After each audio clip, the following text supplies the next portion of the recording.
අවසරයි අරහතුන් වහන්සේ බඹරගල රජමහා විහාරයේ ඉන්ද්‍රසාල ගුහාව අර සක්කපඤ්ඤ සූත්‍රය දේශනා කර ඉන්ද්‍රසාල ගුහාවේ සෙල්ලිපියක් තියෙනවා. ඒ ගුහාවේ උඩම එක භෞතික සාධකයක්. එතකොට මේ එතන බඹරගල රජමහා විහාරෙම තියෙනවා චිත්තනගරය කෝලිත ග්‍රාමයේ කියලා සෙල්ලිපියක්. එතකොට ඒ චිත්තනගරයේ තමයි ලුම්බිනිය තිබුණේ කියලා පැරණි පොත්පත්වල සඳහන් වෙනවා. චිත්තනගරය කියන එක සමාජාධ්‍යයනයේ පොතේ ශ්‍රී ලංකාවේ සිටියමක තෙල් දෙනිය ලකුණු කරලා තියෙන චිත්තනගරය කියලා. ඒවා භෞතික ඒවා ඇත්ත වශයෙන්ම සාධක.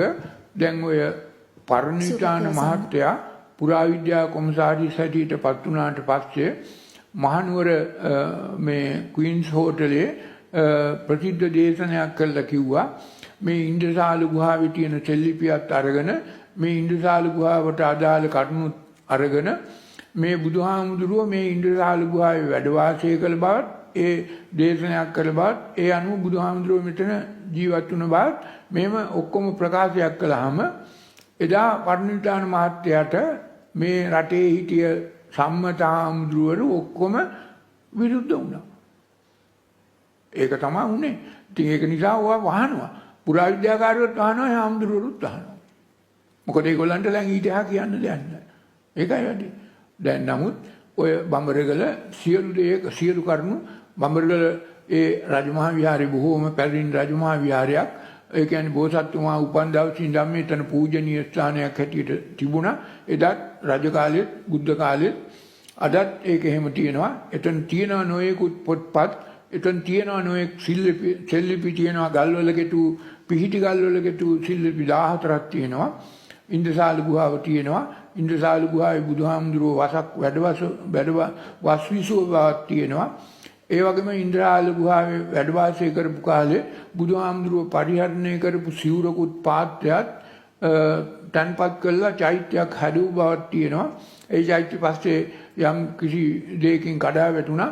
ඊට පස්සේ ඒ චෛත්‍යයේ තිබුණ ඒ පාත්‍රය අද මහනුවර නාථ දේවාලේ තන්පත් කරලා තියෙනවා. නමුත් ඒ සිවුර විතරක් අරගෙන ඒ සිවුර තන්පත් කළා දැනටත් බඹරගල රජමහා විහාරයේ චෛත්‍යයක් ඇතුලේ ගේ ඇතුලේ හදලා පොඩි චෛත්‍යයක තන්පත් කරලා තියෙනවා.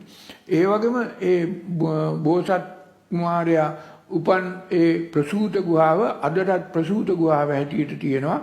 ඒ ප්‍රසූත ගුහාව පිළිබඳව මේ නොයෙකුත් එදා තිබුණ කටකතා ඇතුළත් පොතුත් තියෙනවා. ඒ ප්‍රසූත ගුහාවේ අර නාරි ලතා රූපත් ඔක්කොම ඇඳලා තියෙනවා. තව හුඟා දේවල් තියෙනවා. ඕවා සියලු දේ භෞතික ලෞකික සාධක. ඕවා කාටවත් විනාශ කරන්න බෑ. අරහතුන් වහන්සේට දීර්ඝායුෂ අධිෂ්ඨාන කරනවා. අරහතුන් වහන්සේ සිටුවත් කුමරු උපන් බඹරගල සිදුහත් කුමරු ජීවත් වෙච්ච මාලිගාවක් තියෙනවා කියලා කියනවා තට්ටු 3ක.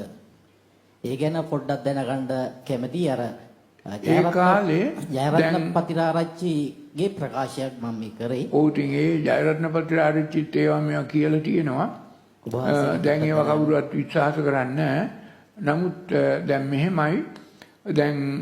දැන් ඔය සුද්ධෝදන රජුරුවන්ගේ මාලිගාව තිබුණේ එදා දිඹුලාගල. දිඹුලාගල ඉඳන් දැන් සුද්ධෝදන රජුරුවන්ගේ විසව තමා මහා මායා දේවිය. අර ප්‍රජාපති ගෝතමිත් ඒ සුළුමාව. මේ ප්‍රජාපති ගෝතමියගේ අම්මා තාත්තා හිටියේ දෙව්දහනුවර. ඒ කියන්නේ අද කුණ්ඩසාලේ තමයි මේ මාලිගාව තියෙන්නේ.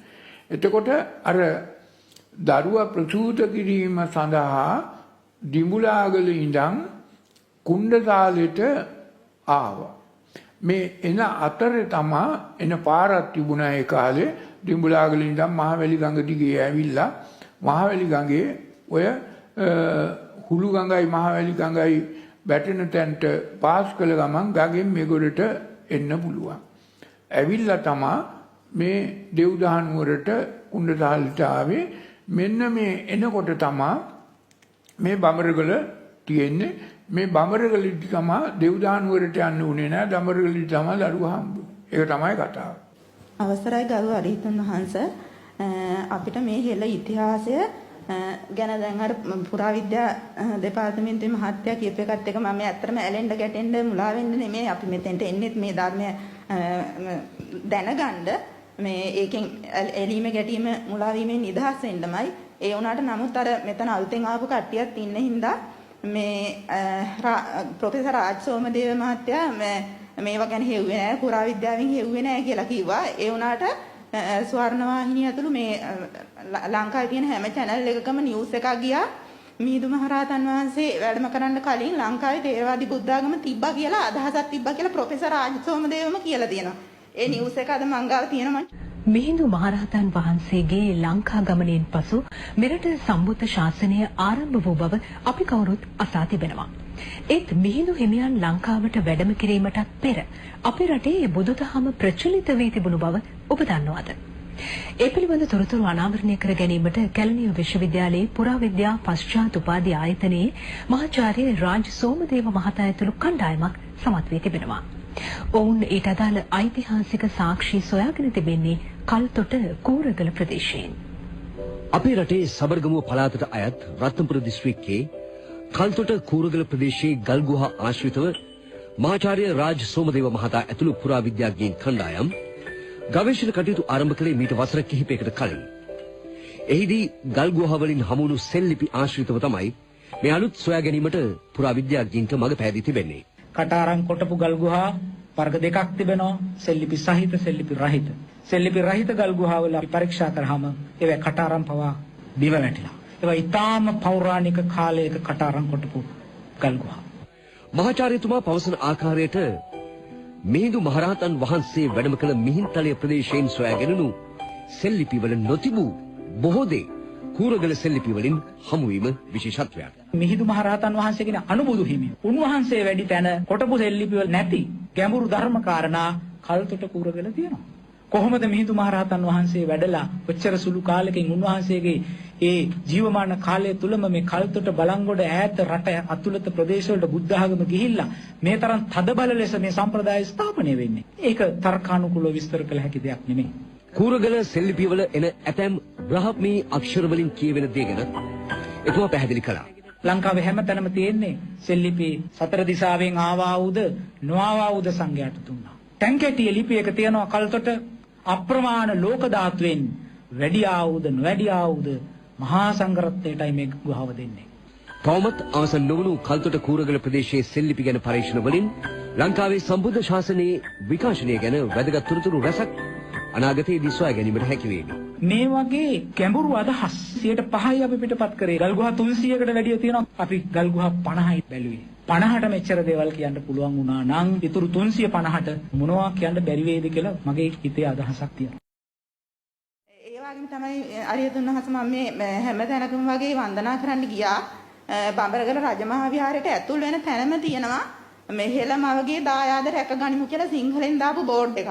එතකොට ඒ ස්වාමීන් වහන්සේත් දන්නවා ඉස්සරින්දම මේක දැනගෙනක් තියෙනවා. හෙළමව කියන්නේ කවුද? හෙළමවගේ දායාද එතනම තියෙනවා. ගහලා හෙළමවගේ දායාද රැක ගනිමු කියලා බෝඩ් එකක් ගහලා තියෙනවා සිංහලෙන්. ඒ වගේම තමයි තව අලව්වේ පාරිලෙය්‍ය වනාරණ කියලා මේ දැන් ඒක වනාරණ කියලා බෝඩ් එක ගහලා තියෙන්නේ. පාරිලෙය්‍ය වනය කියලා තමයි ඉස්සෙල්ලා තිබ්බේ බෝඩ් එක.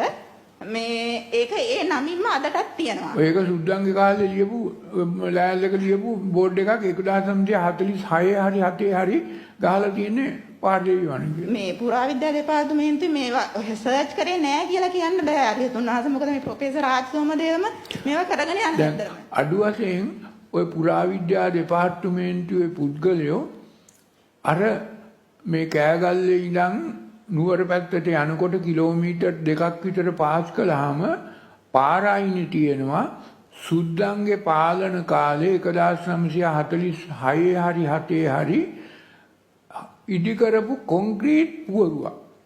මේ පුවරුවේ තියෙනවා ත්‍රිපිටකය ලේඛනගත කළ මාතුලාලුලෙන කියලා.